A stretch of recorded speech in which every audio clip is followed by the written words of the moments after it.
highlights of the life of David and some things about handling blessings and chastenings. I think that's another thing that happens today in some of this lesson. We learn about David's handling of things after the events that happened with him and with Bathsheba and all that took place with that decision, and then what Nathan said. So we want to start there today. I want you to go to 2 Samuel 12, and I want to remind you of something that was said by Nathan to David in conjunction with what we've been studying and what we're going to study today. When you think of sin, we know that there is punishment for sin. There is the condemnation that occurs because of that, and that's upon every person. Then we talk about a thing called the consequences. No matter, God forgives, He always does, and He's merciful, and we're all thankful for that, but we're aware there's consequences. Well, these were pronounced to David specifically, the consequences that he would experience. 2 Samuel chapter 12 and verse number 10, let's start at verse number 9. Nathan says to David, "Wherefore hast thou despised the commandment of the Lord to do evil in His sight? Thou hast killed Uriah the Hittite with the sword, and hast taken his wife to be thy wife, and hast slain him with the sword of the children of Ammon. Now therefore the sword shall never depart from thine house." It's a pretty important never right there. "Because thou hast despised me, and hast taken the wife of Uriah the Hittite to be thy wife. Thus saith the Lord, Behold, I will raise up evil against thee out of thine own house, and I will take thy wives before thine eyes, and give them unto thy neighbor, and he shall lie with thy wives in the sight of this sun. For thou didst it secretly, but I will do this thing before all Israel, and before the sun." So David did the right thing in the next verses. He admits, "I have sinned." And that's a great position. And that's one of the commendations I give to David all the time. He was a man after God's own heart. God gave him that tribute as He would raise him up to be king. In the New Testament, God confirms it and says, "He has His own heart." You got to give Him credit where credit's due. But one of the things I've found about David that I've said over and over is that he kept a close or a short account with God. In other words, if he did something against God, he was quick to seek God's forgiveness, quick to admit. Now, I would say this is not necessarily so quick on this case, because he went into a little scheme and he found out scheming doesn't work with God. And so this may have been a little bit of time reference here, but still he came to the place of receiving the prophet and responding, "I have sinned." But you can't have consequences, and Nathan just laid them out, that there is going to be a consequence. "The sword shall never depart from thine house." We would hear later, as he would request of God, "Let me build the temple. I want to build God a temple." And God said, "No, you can't, because you're a bloody man." Well, he was a warrior. We'd say, what's wrong with that? Nothing. But the bloody part, I believe, comes from the fact that his own family would become bloody from inter-fighting, and his nation would fight against him. Things would go on. And so there was a lot of things because he despised the commandment of the Lord. Now, when I started going through this section, we were looking at how that David was confronted with the situation with his own son, Absalom. And over in chapter 15 is where we're at. We find down through this that the course of things have taken place where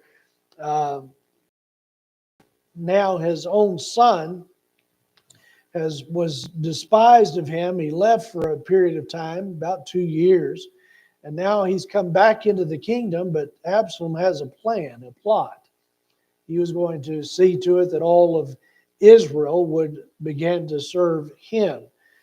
And so it said in verse number 12 of chapter 15, Absalom sent for Ahithophel the Gilonite, David's counselor from his city, even from Gilo, while he offered sacrifices, and the conspiracy was strong, for the people increased continually with Absalom. Remember I said that Absalom had turned the hearts of Israel to himself. He had this conspiracy worked out and figured out how he could do that. And so as he's done that, that's exactly where we're at. The conspiracy. The whole situation has brought quite a disturbing. And so David makes a determination, verse 13, there came a messenger to David saying, the hearts of the men of Israel are after Absalom. David said unto all his servants that were with him at Jerusalem, arise, let us flee. For we shall not else escape from Absalom, make speed to depart, lest he overtake us suddenly and bring evil upon us and smite the city with the edge of the sword. And so this is David's response to all that has happened with Absalom. Now, I say at this point that is a good response. How do you respond to the consequences of it? Well, I think you admit first your own response, but then when you begin to see the waves of consequence come upon you, you need to get alone with the Lord. You need to get to a place where he can work things out, some of these details. But more to it was happening because David was king. That was the more part of it. I mean, he was king, so he's going to have to work some things out. Now, one of the things that happens down in verse 25, the king has to make a determination about the ark. It says in verse 24, lo, Zadok also and all the Levites were with him, bearing the ark of the covenant of God, and they set God, and Abiathar went up unto all the people until all the people had done passing out of the city. The king Zadok carried back the ark of God into the city. If I shall find favor in the eyes of the Lord, he will bring me again and show me both it and his habitation. And that's about where we were at, talking about some of that.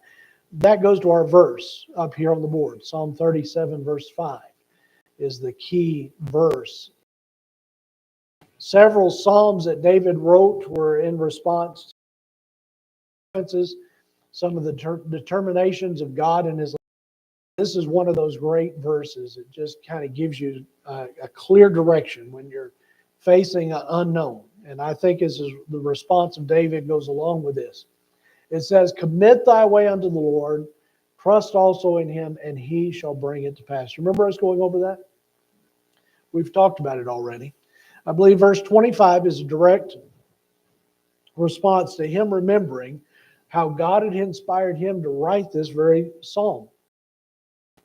And a lot of Psalm 37 has a lot of direction about your life and the way you to think and some of the things you prepare your heart. So that whole psalm can be read as a great tool. But this verse is just a powerful, powerful thing to use as you're facing a circumstance, a consequence. When do we know the difference? A circumstance or a consequence? Does life have circumstances? Yeah, it sure does. You don't know what today is going to bring, do you? We are that way right now with the telephone. We never know what it's going to bring. We've been that way actually as a pastor for this next month, be 35 years. I can't believe that. I just looked at all that and going, you're going to be kidding me. We've never known what the phone was going to bring, whether it's going to be somebody calling saying, hey, someone passed away, somebody's in the hospital. I'll never forget Brother Steve down in Florida. It was part of our church. He was a surveyor. He loved When I Survey the Wondrous Cross. He was a good Christian man. Got the phone call. He's had a heart attack. He's in the hospital. Come quick. Before I got to the hospital, he had passed away, gone home to be with the Lord. Massive heart attack, they said. You never know what will take place. But I've also found out that times that things break, things go wrong, things are taking place. There's circumstances. You don't have any control of that. It's just circumstances. But this verse applies to both things, whether it's circumstance or whether it's consequence. When do we know if it's consequence? That's going to be between you and God. That little voice in your heart says you shouldn't have done that. It's probably a consequence. Sometimes it's just a matter of you reading the scripture and going, uh-oh. I'm reading the scripture and going, uh-oh. You ever done that? The Lord remind you? You took an action and you just read a verse and that says, that wasn't a good idea. And you go, yeah, I realize that now. That wasn't. Have you ever found the Bible to be just amazing? How about the Bible's always right? It's always an amazing thing. David knew that. I'm so glad he knew the Bible was always right. And he leaned into that heavily. And I think this was a time when he was really leaning heavily into the things of, I like verse 25 of 2 Samuel 15 more and more as I read it. If I shall find favor in the eyes of the Lord, he will bring me again and his habitation. That's just a verse of such an expressive idea of, could you imagine? You're the king. Why would you leave your palace, flee from it, afraid? What do you got to be afraid of? You're the king. Could he have stopped the rebellion, the conspiracy, some other way? Yes, he could. He could have Absalom arrested immediately. He could have taken out action with his soldiers. He had 600 mighty men that had complete valor and complete ability. They could have taken Absalom out in a minute. He had something else in his heart at this point. This is the thing I believe this lesson is about, is the things that David makes decisions about, and good decisions, in order to restore and reconcile a relationship if it's possible. I'm going to tell you up front, it doesn't end well. But nevertheless, several things that happened by David fleeing Jerusalem, leaving his palace, making the decision that he is going to trust in the favor of the Lord, God worked some things out that are beautiful. So let's look at what we've got for a lesson. We'll see what we do. First, you've got this decision about the ark. Zadok the priest, I'm coming with you, David. We're all behind you, 100%. Now, this was usually a very, very favorable thing and something the king wanted. The Ark of the Covenant. The Ark of the Covenant was a sign or a symbol of what? God's with them. The presence of God. Very, very important. Very, very logical thing that David is thinking. But he is going to say, no, I want you to return. Verse 27 says, no, verse 26, but if he thus say, I have no delight in thee, behold, here am I. Let him do to me as seemeth good unto me, unto him. That again is a surrender to God's perfect will. A surrender to God's perfect will. The king said also unto Zadok the priest, art not thou a seer? Now this would have been along with the idea of a prophet, the twofold idea of a prophet. One is both to be able to foretell or give out information or the knowledge of God that he has, but also to foretell or to know the future. Well, most of the priests were considered both, but not all the time would God reveal to the priest something for the future. Sometimes God lets the leader of the nation, the king, lead in that, and that's exactly where it was. David said, return into the city in peace, your two sons with you, Ahimaaz thy son, and Jonathan the son of Abiathar. See, I will tarry in the plain of the wilderness until there come word from you to certify me.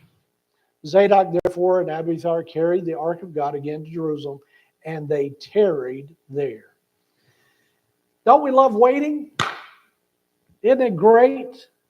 Are you good at waiting? I told that to the therapist. I said, no, I'm in a hurry. Let's get going. She said about 8 weeks. I said, what? We're not good at waiting, are we? Tarrying is that idea of waiting, but it's also something you're going to hear throughout Scripture. They that wait upon the Lord shall renew their strength, Isaiah the prophet would say.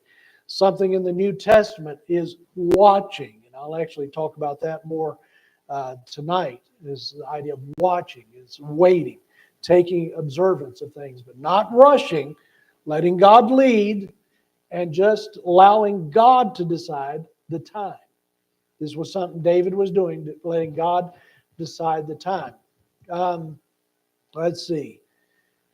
Verse 29, Zadok therefore and Abiathar carried the ark of God again to Jerusalem, and they tarried there. So that's where I want you to think of them leaving David. And David is actually going to head here toward the Mount of Olives, we said. David went up by the ascent of Mount Olivet. So this would be beautiful. If I could show you my phone, I have on my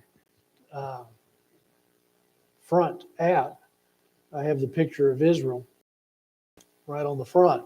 And that's the Eastern Gate that you're looking at on my phone. I've left it there since I went to Jerusalem. I just said, I got to have that always before my mind. But this would be the eastern side. To the right of this would be the Mount of Olives. And to the right of that would be a wilderness. From the Mount of Olives all the way to the Jordan Valley is nothing but sand and hills. And all along the way, these guys running these flocks, and they just throw up a tent, and they throw up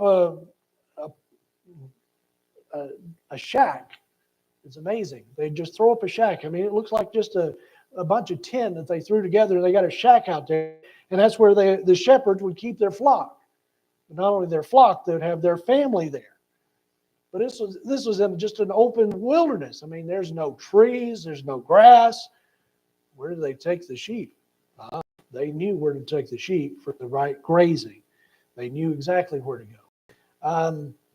David was going to go across the Mount of Olives.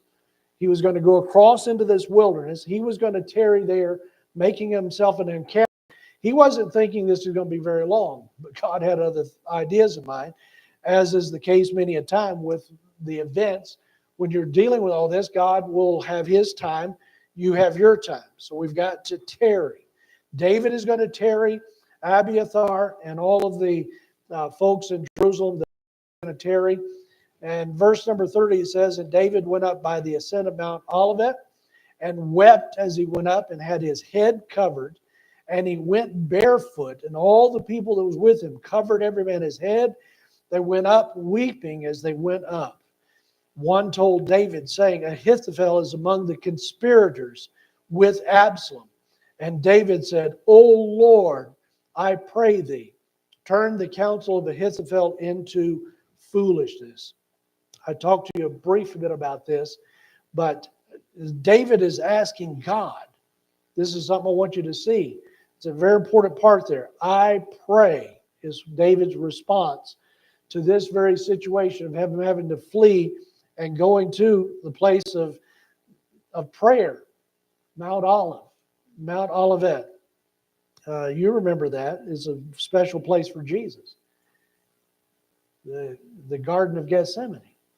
That's all part of that. From Jerusalem, as you go out the gate and you go down in the little valley, the Kidron, part of the Kidron Valley and the little river there, which not much of a river now, but you go on up, you go to Gethsemane, or to, not Gethsemane, yeah, Gethsemane, where they prayed. Remember Jesus went to the garden and prayed, that little area? They say there's some trees there that probably date back to the time of Jesus. Then you go on up the hill and you'll go to Mount Olivet itself. And there's a number of people that lived there at the time of Jesus that he was acquainted with. And apparently something David didn't stop at anyone's house, but he's just on his journey. But here this Ahithophel is his own special counselor. and he has joined the conspiracy with Absalom. It breaks David's heart, but David says, I'm going to turn it to the Lord. Again, he's going to take up this psalm, and I think it's a part of it. Commit thy way unto the Lord, trust also in him. So he's again doing this, and David asked God to turn his counsel to foolishness. And let me just tell you, God does it. We're going to read a little story in a few minutes, and you're going to hear well, we might not get to it today because I've been talking too much. Verse 32, and it came to pass, when David was come to the top of the mount where he worshiped God, behold, Hushai, the Archite, came to meet him with his coat rent and earth upon his head. Again, all of these expressions of deep humility, worship, honor of God, honor of one another. Hushai, the Archite. This was, people that David apparently knew in some type of friendship, a way, but now they're joining in with David's expression of humility. Having your head covered, being barefoot, David was, all expressions of humility, but also expressions, again, of the desire to have the fellowship with God and having God a part of the whole experience. You remember Moses at the burning bush? What did God tell him the first thing to do when Moses stepped toward the burning bush? What did he tell him? Take your shoes off. Yeah. That's because it was what? Holy ground. Same thing is applied here on the Mount of Olives as David has climbed up this mountain and he's coming to a place where he's going to spend time in prayer. He's making it holy ground. By being barefoot, by all this expression, he is really appealing to God. This is how desperate, okay? This is how very determined. This is the scope of David's brokenness. A broken and contrite heart, God will not despise. David is in that full state here of really knowing God must answer. God must work. And he's trusting that. So God has brought David a test. He's brought David a test. This is the way David approaches Absalom and the conspiracy, and now the news, Ahithophel. What else is going to be told?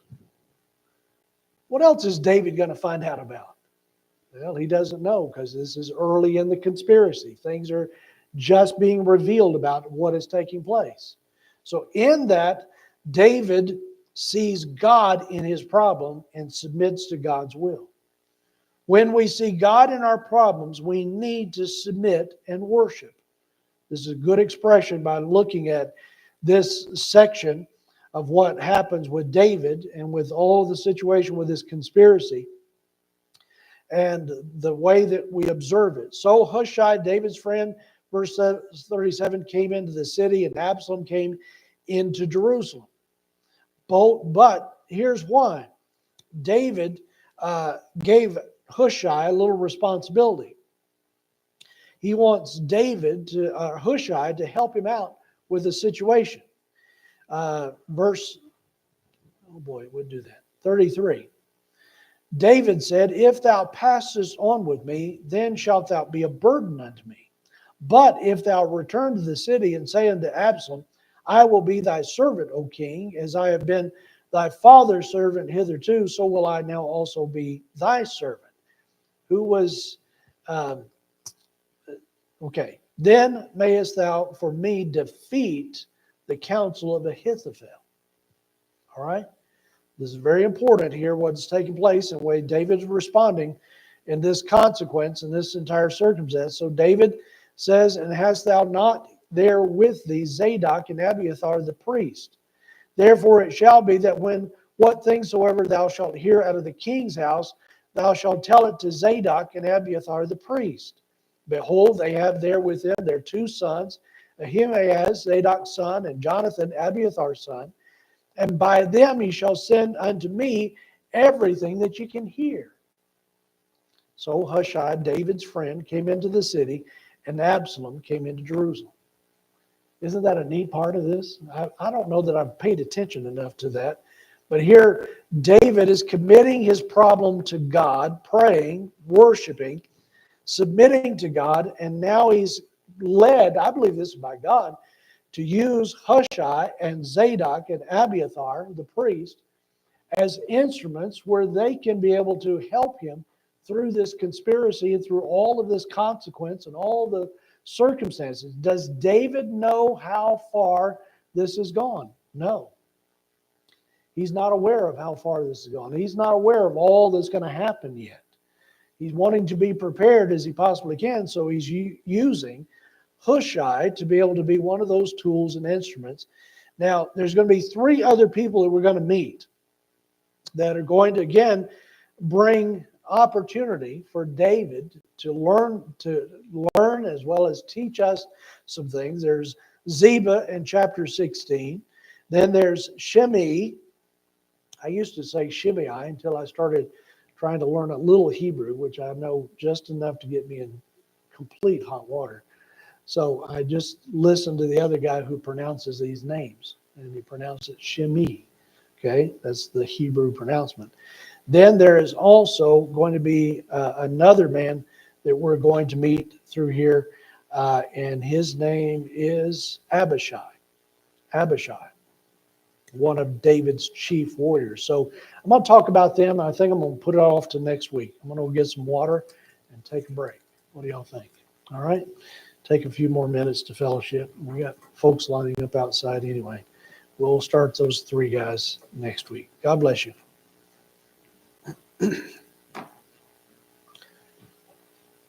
Brother Larry, will you help me with putting this up there? And I'll let you put this behind the pulpit. Yeah, I'll have it.